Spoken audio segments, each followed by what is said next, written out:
Existen, hermanos, en la Biblia textos que en tiempos de crisis actúan como un encendedor, como un mecanismo para las grandes decisiones.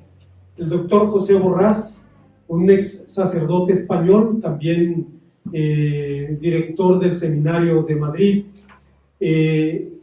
cuenta en su testimonio de conversión el tremendo desafío que le significó hablar con su familia sobre su decisión de dejar el sacerdocio y dejar el catolicismo romano para abrazar la fe evangélica.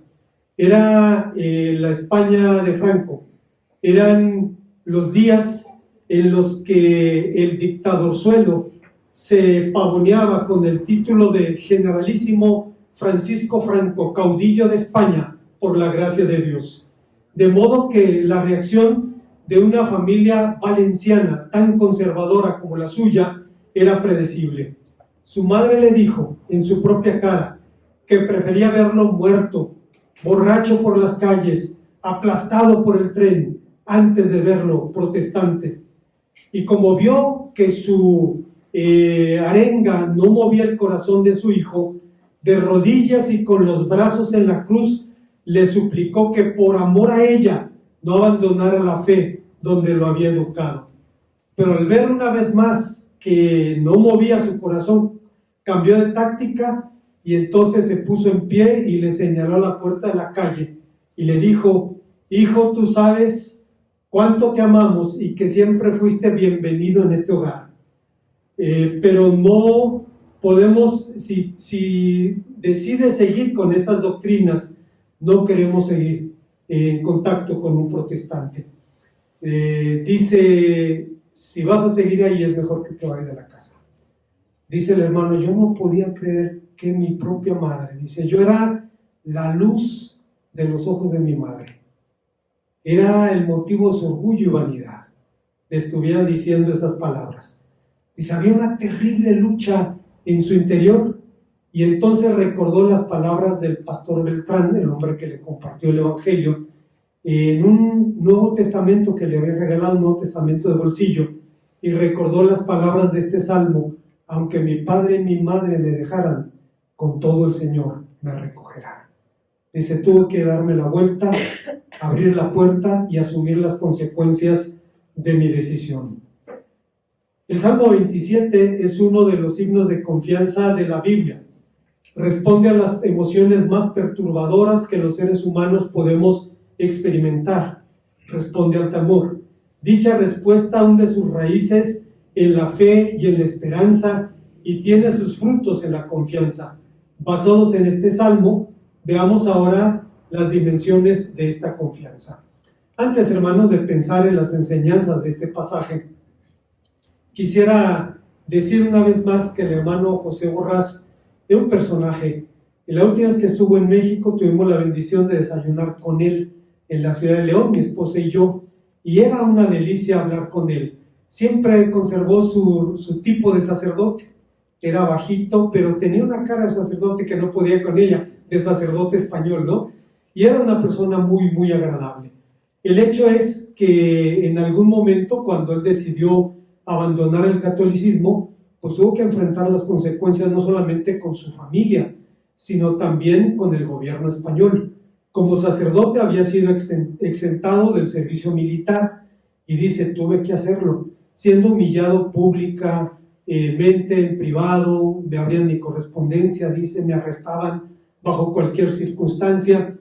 Tuvo que revalidar todos sus estudios porque los había hecho en la Iglesia Católica, desde la plana de palitos y bolitas hasta el doctorado.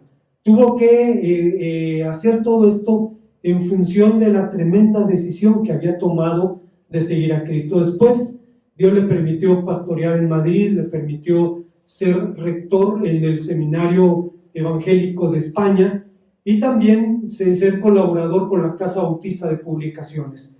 Pero él decía que Dios utilizó este Salmo 27 para tomar su gran decisión. Cuando vio el índice de su madre apuntando hacia la puerta, tuvo que tomar una decisión. Y en ese momento vino a su mente las palabras del Salmo: aunque mi padre y mi madre me dejaran, con todo el Señor me recogerá.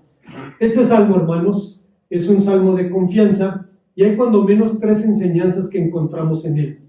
La primera es que el texto nos habla sobre la confianza frente a la amenaza de conflictos violentos. En los días de Franco, ser disidente en España significaba vivir bajo amenaza. La persona se guardaba sus opiniones sobre riesgo de enfrentar graves consecuencias. Los catalanes no podían hablar catalán, los valencianos no podían hablar valenciano, los gallegos no podían hablar gallego, y mucho menos los vascos podían hablar euskera. Era una situación de peligro. Obviamente, hacia afuera el régimen trataba de lavar su cara y mostrarla mejor posible, y por eso se cuenta de un franquista que un día estaba hablando con un norteamericano y acerca de los logros del régimen de Franco, y el norteamericano le dijo: el problema es que ustedes no tienen libertad. En Estados Unidos, en América, usted puede criticar a Kennedy y no pasa nada. Y el franquista le responde: hombre, pues es igual en España puedes hablar mal de ese Kennedy y tampoco te pasa absolutamente nada, ¿no? La situación, hermanos, era así. En ese tiempo, si la perla de gran precio era tu propia seguridad, entonces ser comunista, ser masón o ser protestante no era una buena idea. Significaba optar por un temor congénito. Pero esto no solo ocurrió en ese tiempo y entonces, sino que el temor galopa a nuestro lado por el resto de nuestra vida. No es necesario ser psicólogos para saber lo que el temor es, para entender esta emoción. La sentimos incluso antes de tener plena conciencia de él. Lo experimentamos incluso antes de saber cómo se llama. Al temor se le define como un sentimiento de inquietud o angustia que hace que rechacemos o evitemos aquellas situaciones que consideremos peligrosas. Según la Biblia, esta es una emoción que nos acompañó desde la caída del Edén. Si usted recuerda, dice la palabra de nuestro Dios, que la primera vez que la palabra temor se expresa es después de la caída. ¿Dónde estás tú?, le dice Dios al hombre. Y el hombre dice: vi que estaba desnudo y tuve miedo. Antes el miedo no existía. A partir de allí se generalizó. Curiosamente, al parecer, solo nacemos con temores a ruidos estridentes o a sufrir una caída, pero a partir de allí podemos invertir la vida y sus recursos arrendando y subarrendando temores cada vez más nuevos y variados, sin importar si sus motivos sean reales o ficticios. Para darnos una idea, existe todo un diccionario de los miedos. Existen más de 500 palabras con el sufijo fobia, repartidas entre 24 consonantes del alfabeto. Es una situación impresionante. A pesar de su fe, el salmista David era también vulnerable al temor, y esa fue la razón de este himno. Ha sido el himno o el salmo de la confianza triunfante y la confianza suplicante, porque en la primera parte del salmo decía David: aunque acampe contra mí, no temerá mi corazón. Pero en la segunda parte del salmo dice: no escondas tu rostro de mí, no me dejes ni me desampares, no me entregues a la voluntad de mis enemigos. Debo decir, hermanos, que existen intérpretes que siempre están buscando yo no sé qué, y cuando ven situaciones de esta naturaleza en los salmos, dicen: este salmo fue formado por 2 partes diferentes o de 2 himnos diferentes, porque sus temáticas son distintas.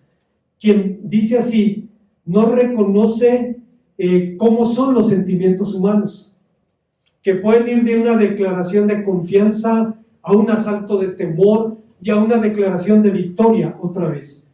Recuerdo al hermano Samuel García, quien fue misionero en Marruecos por más de 10 años, y cuenta que en las 2 ocasiones en que fue detenido, fue una situación que lo metió en la crisis de fe. La primera vez, dice, lo detuvo un funcionario de menor rango en el reino de Marruecos. Y bueno, los milagros ocurren, y lo hemos comentado en otras ocasiones. Dice, el embajador de México fue a sacarme de la cárcel. Dice, los milagros ocurren. Llegó el señor embajador, me tomó del brazo, saludaba a todo el mundo en la cárcel, assalam alaikum, y entre dientes me decía, vámonos antes de que se arrepientan. Lo sacó. Dice, la siguiente vez que lo metieron a la cárcel fue por orden del rey Hassan. No había apelación. Y entonces estuvo un tiempo preso mientras su mujer y su hija estaban fuera. Solo lo detuvieron a él. Y uno de los jóvenes de la iglesia, Sami, le preguntó al hermano Samir, le preguntó, hermano, ¿y cómo se sintió en la cárcel? Parecía una pregunta de más. Pero hermanos, el hermano dijo, me sentía como los autores de los salmos. Sé que empiezan a gritar y a reclamarle a Dios. Y después terminan declarando también su confianza. Y es lo que ocurre precisamente en este salmo. Algunos autores ubican en el salmo en el marco de las persecuciones que David sufrió de parte de Saúl, como en 1 Samuel capítulo 22. Sin embargo, identificar un contexto para este pasaje es innecesario, porque la guerra siempre entraña peligros. Incluso para los señores de la guerra es algo que debe pensarse detenidamente. Sun Tzu, uno de los grandes estrategas de todos los tiempos, introduce su libro El arte de la guerra con la siguiente declaración. Dice, todo movimiento militar es importante para la nación porque se trata de vida o de muerte, de supervivencia o destrucción. Es imperativo, por tanto, estudiarlo detenidamente. Gracias, hermano David. Lo que Sun Tzu está diciendo aquí es una nación puede ser destruida. Así es que hay que pensar muy bien antes de meternos en una guerra. Para los gobernantes como David, la guerra significaba el peligro de la humillación personal, del escarnio, de la muerte propia o la muerte de una descendencia entera. Pero para la gente común, para el pueblo llano, no solamente significaba la pérdida de sus seres amados convertidos en carne de cañón, la extinción de una generación, la devastación de la nación y sus recursos, la pérdida del patrimonio, sino también el exilio y el vasallaje. Basta recordar las imágenes descritas en el libro de las Lamentaciones, en donde Jeremías dice en el capítulo 5, versículos 9 al 16, con peligro en nuestras vidas, traíamos el pan ante la espada del desierto. Nuestra piel se ennegreció como el humo del carbón. Violaron a las mujeres en Sión, a las vírgenes de las ciudades de Judá, colgaron de las manos a los príncipes, no respetaron el rostro de los viejos, llevaron a los jóvenes a moler, y los hijos desfallecían bajo el peso de la leña. Los ancianos ya no se ven en las puertas, los jóvenes dejaron las canciones, cesó el gozo en nuestro corazón, nuestra danza se convirtió en luto. Pero regresando a nuestro texto, en el versículo número 3, David utiliza dos verbos que cifran dos fases del conflicto. Usa el verbo acampar y el verbo levantarse. Acampar describe el tiempo de la espera, que incluso puede ser más gravoso que el conflicto mismo. Equivale al momento en el que el depredador se prepara para saltar sobre la presa, mientras que levantarse alude a la fase activa del conflicto. Sin embargo, la respuesta para ambos retos es la misma. Una cosa he demandado al Señor y esta buscaré, que esté yo en la casa del Señor todos los días de mi vida, porque Él me esconderá en su tabernáculo en el día del mal, me ocultará en lo reservado de su morada, sobre una roca me pondrá en alto, luego levantaré mi cabeza sobre mis enemigos que me rodean, y yo sacrificaré en su tabernáculo sacrificio de júbilo, cantaré y entonaré alabanzas al Señor. David veía a Dios como una fortaleza inexpugnable, como una torre fuerte, como un refugio seguro, como también nos dice el Salmo 61:2. Aunque refugiarnos en Dios no hace desaparecer de forma mágica a nuestros enemigos y a nuestros conflictos.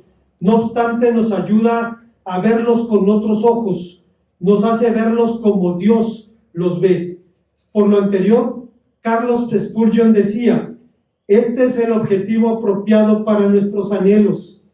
Este es el pozo donde debemos hundir nuestros cubos. Esta es la puerta a la que hay que llamar, el banco en el que debemos depositar. Contra tu deseo, centra tu deseo en los hombres y yacerás en el polvo como Lázaro. Pero pon tu deseo en el Señor y será levantado por los ángeles al seno de Abraham. Bajo las penosas circunstancias de David, era de esperarse que pidiera paz, seguridad o mil otras cosas buenas, pero había puesto su corazón en la perla de gran precio y dejó de lado todo lo demás. David no le suplica a Dios la victoria. David no le suplica a Dios recursos para la guerra. David no le suplica a Dios que sus enemigos se equivoquen en su estrategia. David pone su corazón en Dios, hace de él la perla de gran precio y deja de lado todo lo demás. Resulta curioso que aunque el mundo no confía en Dios, reconozca la importancia de la confianza. Alguien dijo al respecto: ¿qué sería de un matrimonio, por ejemplo, sin una medida de confianza y de respeto? En el terreno de los negocios, el uso de los cheques como moneda se basa en la confianza mutua. Confiamos en los médicos para diagnosticar y prescribir adecuadamente. Confiamos en las etiquetas que vienen en las latas que compramos en los supermercados. Sería casi imposible vivir en cualquier sociedad sin confianza en nuestro prójimo en alguna medida.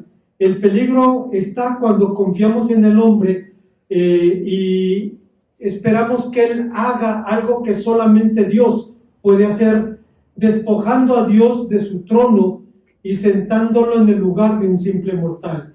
Quien quiera que desprecie a Dios o desplace a Dios de su afecto, intentará tomar su lugar en nuestra confianza y adueñarse de sus prerrogativas sobre nosotros, pero sin duda eso mismo nos decepcionará amargamente. Lo que el salmista hace en un tiempo de amenaza, sobre todas las cosas, es decidir poner primeramente su confianza en el Señor. Hay una segunda enseñanza en el pasaje. El texto nos habla de confianza ante la amenaza de crisis familiares. Los tanatólogos dicen que el dolor más grande que un ser humano puede experimentar es la pérdida del esposo o de la esposa. Claro, esto ocurre cuando en el sano desarrollo de una relación se ha hecho la transferencia afectiva de las prioridades afectivas, cuando, como dice la Biblia, el hombre ha dejado a su padre y a su madre y se ha unido a su mujer y ha llegado a ser una sola carne con él, como dice Génesis 2:24. Obviamente existen diferencias entre la pérdida del cónyuge y la pérdida de los padres. Los padres representan protección, el cónyuge compañía. La pérdida del esposo o de la esposa puede ser una decisión propia, la de los padres no. La pérdida tardía de un cónyuge nos afecta de forma consciente. La pérdida temprana de nuestros padres nos afecta de forma subconsciente. Con toda la dignidad que Dios da al matrimonio, este puede ser perecedero. La paternidad, en contraste, es una relación fatal. Una vez que somos padres, lo seguiremos siendo hasta que la muerte nos separe.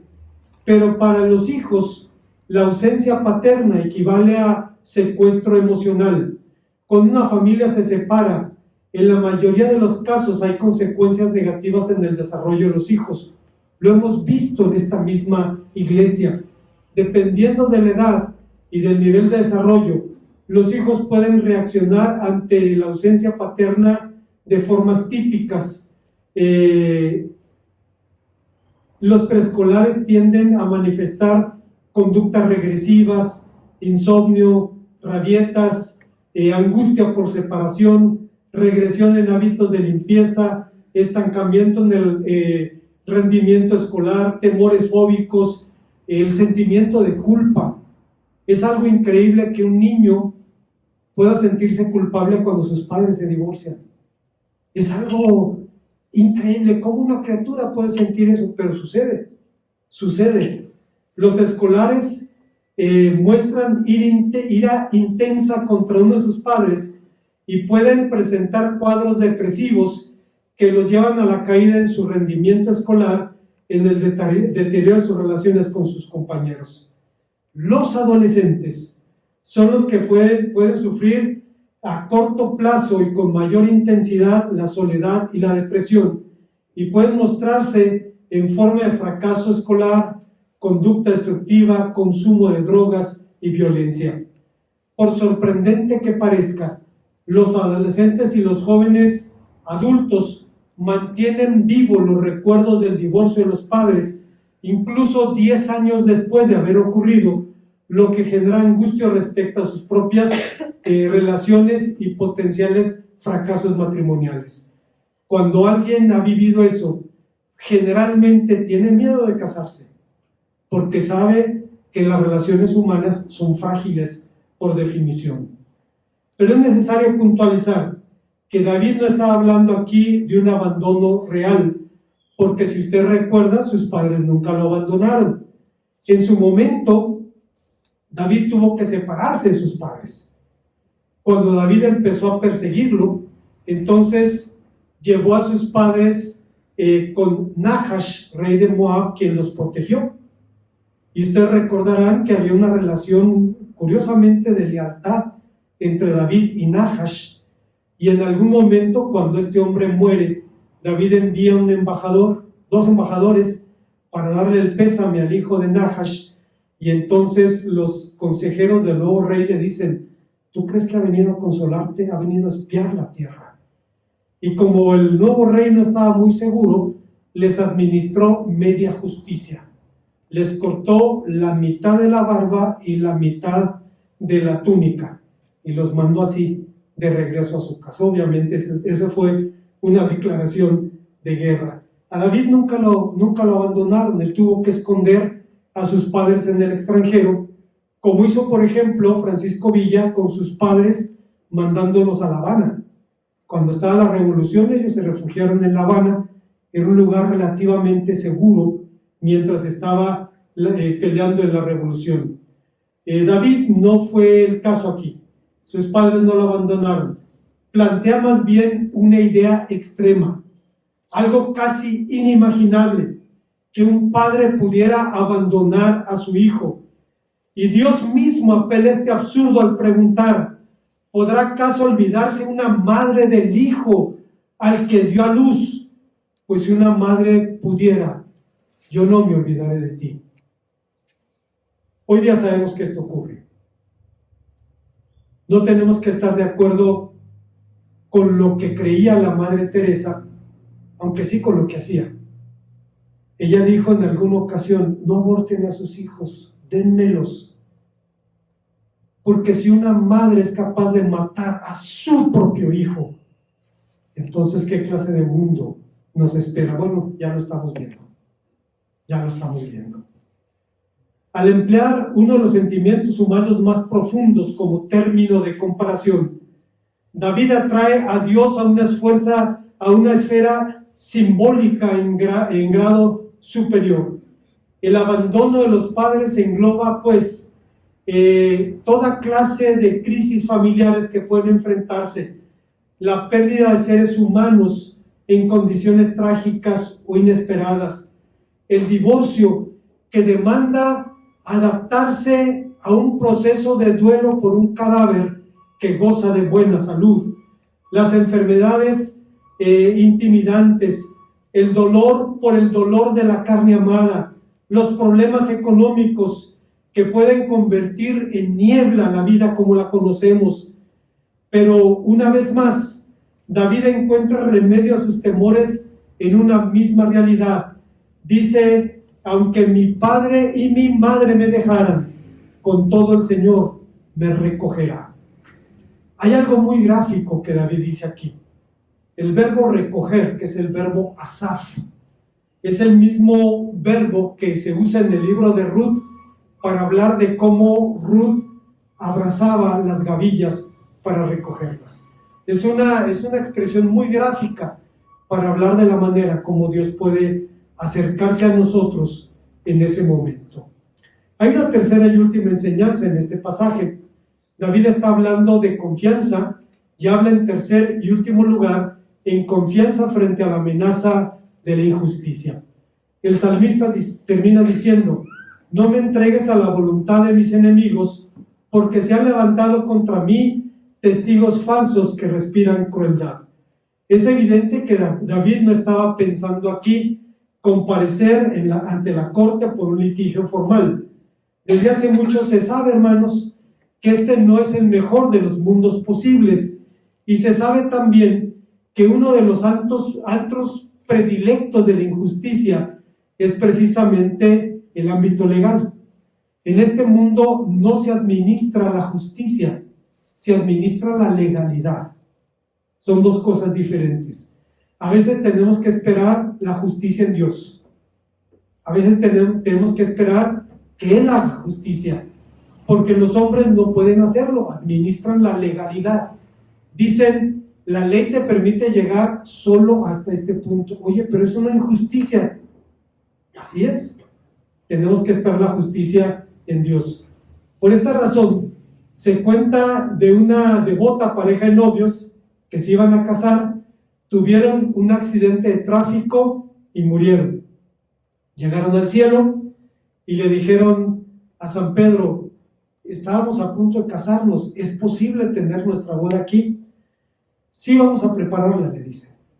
Pasan 100 años y después de 100 años les dice el apóstol: estamos listos para celebrar la boda. Se casan, hay una gran fiesta, pero tiempo después la pareja regresa y le dice: no es lo que creíamos, ¿nos podemos divorciar? Y le dice San Pedro: tuvimos que esperar 100 años para que viniera un pastor. Imagínese cuánto tenemos que esperar para que venga un abogado de divorcios. Bueno, con respeto a los abogados, perdón. No era el caso de David. El salmista hablaba aquí de otra cosa. Hablaba del conflicto con cosas como difamación y murmuración. Quizá uno de los ejemplos más gráficos de esta realidad fue encarnado por el patriarca José. Fue acusado de egolatría por su amado padre y por sus hermanos. Lo vendieron como esclavo por causa de sus sueños. Siendo inocente, fue acusado de intento de violación por una mujer que no iba a aceptar un no como respuesta. Pero algo extraño había en la conducta del marido, quien por cierto era el jefe de los verdugos del faraón. Hermanos, la Biblia lo presenta como un capitán de la guardia, pero era el jefe de los verdugos del faraón, era el que le hacía el trabajo sucio. ¿Por qué no mató a José? Algo sabía de su mujer. Algo habría allí cuando estaba perfectamente autorizado para hacerlo. Pero nada de eso eximió al patriarca de su sufrimiento. Años después escuchó José en labios de su padre las palabras con las que evocaban los sufrimientos del hijo que le había sido robado. Los arqueros lo atacaron sin piedad, le tiraron flechas, lo hostigaron, pero su arco se mantuvo firme porque sus brazos son fuertes. Gracias al Dios fuerte de Jacob, al pastor, a la roca de Israel. Gracias al Dios de tu Padre que te ayuda. Gracias al Todopoderoso que te bendice. Estas palabras las encontramos en Génesis 49:23, en el discurso de despedida del patriarca José. Describe a su hijo como alguien al que atacaron con flechas. ¿Por qué usa esa figura? Porque el ataque con flechas es silencioso y repentino. Simplemente se siente el golpe del ataque y puede ser mortal. Y lo utiliza para hablar de la manera como José fue acusado por sus hermanos, fue vendido, fue esclavizado, fue acusado, fue llevado a la cárcel por el despecho de una mujer que no iba a aceptar un no como respuesta. Y después de todo eso, en cada situación, el relato siempre termina con las palabras: pero el Señor estaba con José. Esa fue la gran diferencia. Pero José no fue el único que vivió esta experiencia. Moisés fue acusado por los de su propia casa de pretender monopolizar la palabra de Dios, y fue acusado también por sus parientes, los hijos de Coré, de centrarse en el poder de su pueblo.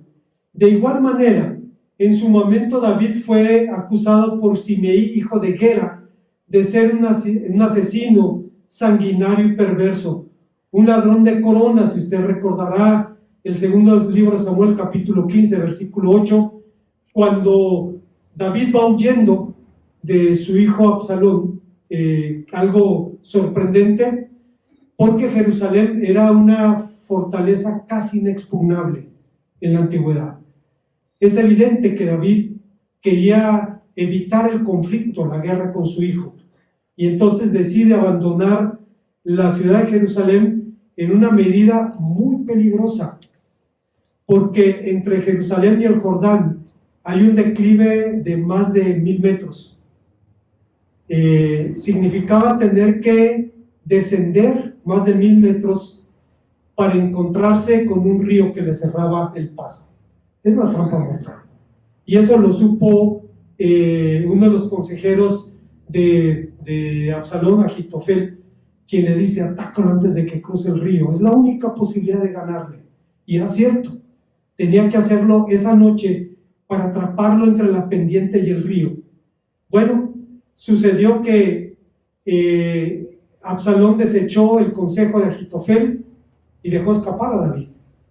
Cuando iba cruzando el Jordán, llega Simeí, hijo de Gera, y empieza a gritar y a arrojar polvo: fuera, hombre sanguinario y perverso, Dios te cobró lo que hiciste con la casa de Saúl, y mírate ahora huyendo delante de tu hijo, porque eres un varón de sangres, un hombre sanguinario.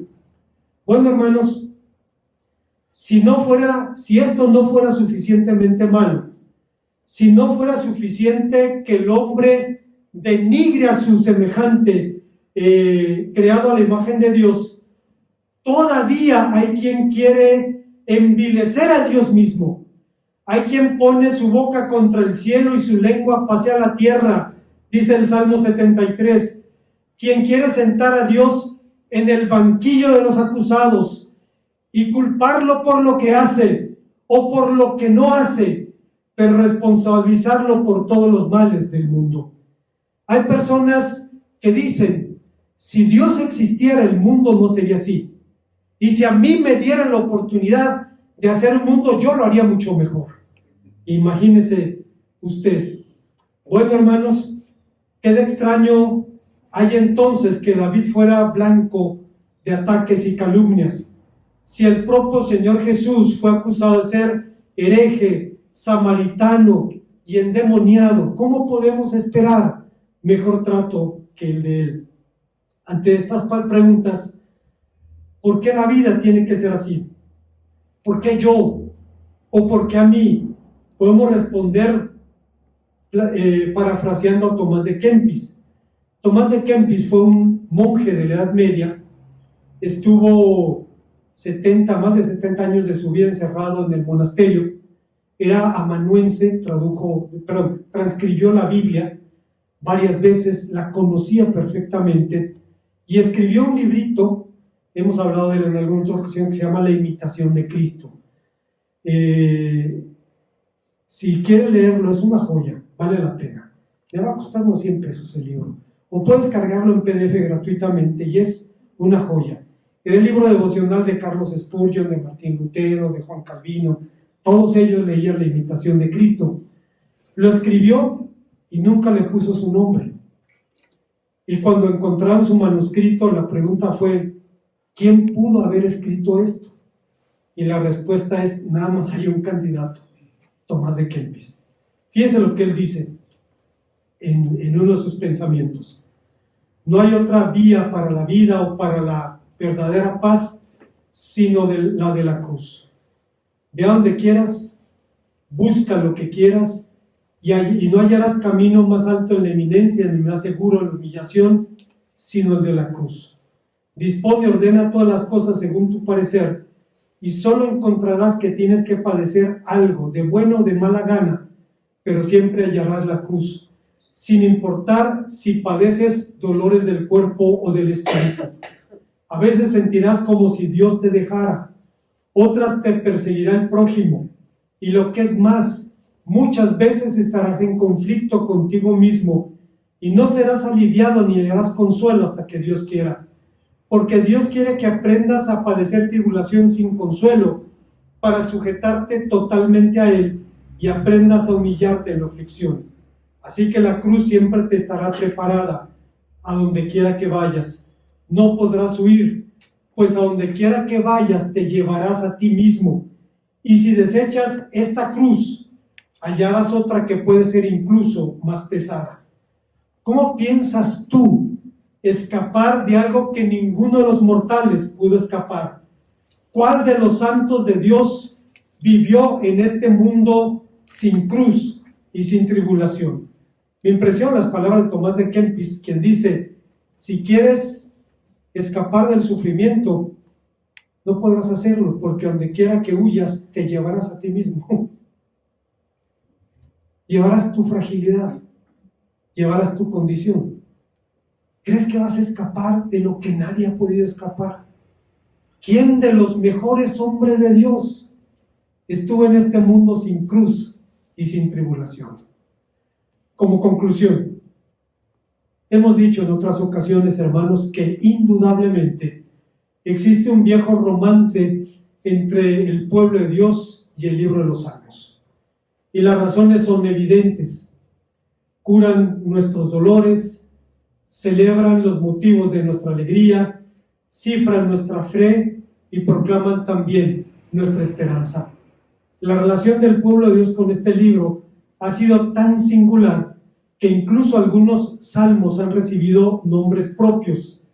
El Salmo 90 es titulado como la oración de Moisés. Los judíos le llaman el gran Halel al Salmo 136, que fue el salmo que el Señor Jesús cantó en el aposento alto con sus discípulos. Y es un salmo impresionante, todavía se canta con voces de varones.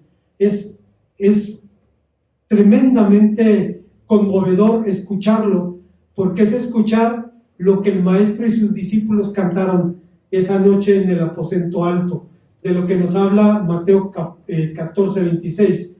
Los cristianos llamamos al Salmo 23 el Salmo del Pastor, etc. De modo que si buscáramos un nombre adecuado para el Salmo 27, seguramente sería el himno de la confianza. Este salmo responde a los desafíos que entraña el temor. Fue en este tenor que David invocó 3 veces el nombre inefable, el nombre del Señor, y utilizó 3 imperativos para apelar a él.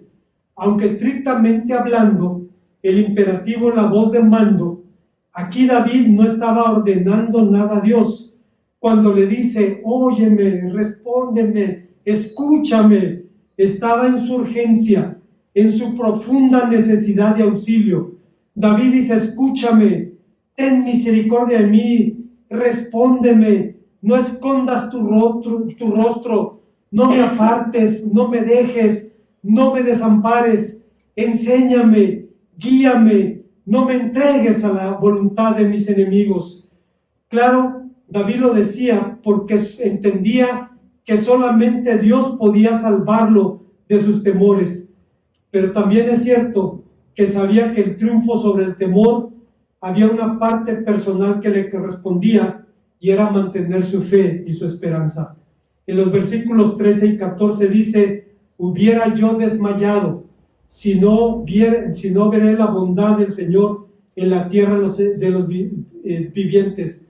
Aguarda al Señor, esfuérzate, aliéntese tu corazón, sí, espera en el Señor. Era pues menester que David, como usted y yo, como cualquier otro creyente, mantengamos firmes y sin fluctuar la profesión de nuestra esperanza, porque el dador de la promesa es fiel, dice Hebreos 10:23. En suma, bien se ha dicho que algunas veces las palabras del vocabulario cristiano tienen significado diferente que en el uso normal. Esperanza es una de esas palabras. En lo que se refiere al mundo, la esperanza a menudo significa el ansia por algo, aunque sin la certeza de que se cumplirá. Un hombre en medio de un problema económico puede decir, espero que todo salga bien, pero no tiene ninguna seguridad de que ocurra así. Su esperanza no pasa de ser un deseo o una ilusión. La esperanza cristiana también aguarda con ansia algo invisible, pero Pablo dice que la esperanza que se ve no es esperanza, porque lo que alguno ve, ¿para qué tiene que esperarlo? Romanos 8:24. Toda esperanza trata con la esfera del futuro, pero lo que hace que la esperanza cristiana sea diferente es que está basada en las promesas de la palabra de Dios y por tanto es absolutamente cierta. La esperanza no es una mera ilusión engañosa para mantener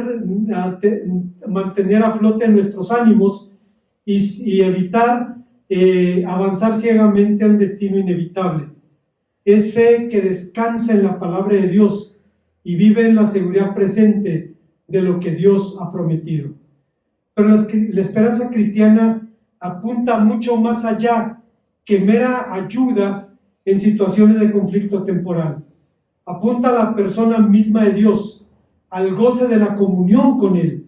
Agustín de Hipona lo expresó de una manera muy simple, diciendo en sus confesiones, que te conozca a ti, conocedor mío, que te conozca a ti como tú me conoces, virtud del alma, entra en ella y ajústala a ti para que la poseas sin mancha y sin arruga.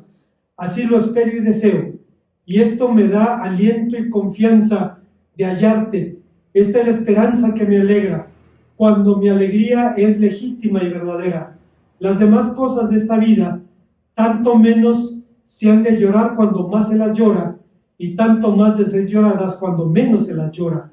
Esta es la confesión de la verdad que amas, y como el que sigue la verdad llega a la luz, yo quiero seguirla y practicarla, sea ya en la confesión que hago en lo secreto de mi corazón o públicamente en este escrito. Ustedes saben, hermanos, que Agustín fue el pensador más grande de la antigüedad cristiana. Allá por el siglo IV, V, siendo un hombre con una sólida formación filosófica, encontró los recursos para comunicar la fe cristiana de manera accesible al mundo grecolatino. Pero un hombre de fe. Hemos comentado esto. Cuando tenía 16 años ya tenía mujer. Vivió una vida terrible, separado de Dios. Su madre era una mujer profundamente cristiana, Mónica de Hipona, y estuvo orando por él por años. Le recomiendo que un día lea la oración de Mónica por su hijo, por la conversión de su hijo. Y dice que estaba angustiada hasta que una noche soñó que estaba llorando y un ángel llegó con ella y le dijo, ¿por qué lloras? Por mi hijo que no cree. Y le dijo, ve a tu lado. Y vio que su hijo estaba allí. Y dice que para ella fue la respuesta de Dios, que Dios le dijo, va a llegar a mis caminos. Tardaron años, hermanos, todavía no fue de inmediato. Pero cuando Mónica ya era una anciana, en aquel tiempo tenía 50 y tantos años, pero así era la vida en ese tiempo, hablaba con él y le decía a Mónica Agustín, dice, lo único que deseaba en este mundo es que fueras cristiano. ya lo eres. Ya nada me ata a este mundo. No hay nada que me traiga en este mundo. Ahora me voy contenta porque sé que Dios respondió la petición más importante que yo le tenía. Lo que Agustín de Hipona estaba diciendo es que Dios es fiel a sus promesas. Y es la razón por la que en este salmo tan particular encontramos un himno de confianza. Que Dios nos permite, hermanos, poner nuestras peticiones en sus manos. Dejarlas allí. Están en buen lugar. Dios siempre responde. Puede responder sí, puede responder no, o puede responder todavía no. Pero siempre va a responder aquello que materializa su voluntad. Si Dios quiere algo y nosotros rogamos por él, ciertamente Dios dará una respuesta. Podemos poner nuestra vida, nuestros asuntos en las manos del Señor y entender por qué en otro pasaje el salmista terminaba su día diciendo: en paz me acostaré y asimismo dormiré, porque solo tú, Señor, me haces dormir confiado. Decía Lutero que en tiempos de crisis, decía, cuando llegaba a querer descansar y dormía 4 o 5 horas, dice, descubría que alguien ya lo estaba esperando recostado en su almohada, y era el diablo. Dice mi hermano Alvarado: ¿por qué le llamaba hacia su mujer? No, no era su mujer, era el diablo. Y dice, quería atormentarlo. Y si pasa esto, y si pasa aquello, dice, te roba el sueño. Hasta que termina diciendo: mira, yo necesito descansar. Mi vida está en las manos de Dios, así es que no me quites el sueño, porque mañana tengo mucho trabajo que hacer. Prefiero no emprender ese diálogo, ¿no? Pero al final de cuentas el hombre pudo aprender a confiar en que su vida está en las manos del Señor. Y debe ser también nuestra confianza. Oremos al Señor. Gracias te damos, Padre Santo, una vez más, porque nos permites venir a tu palabra, encontrar en ella palabras de aliento y de confianza. Te bendecimos por esto.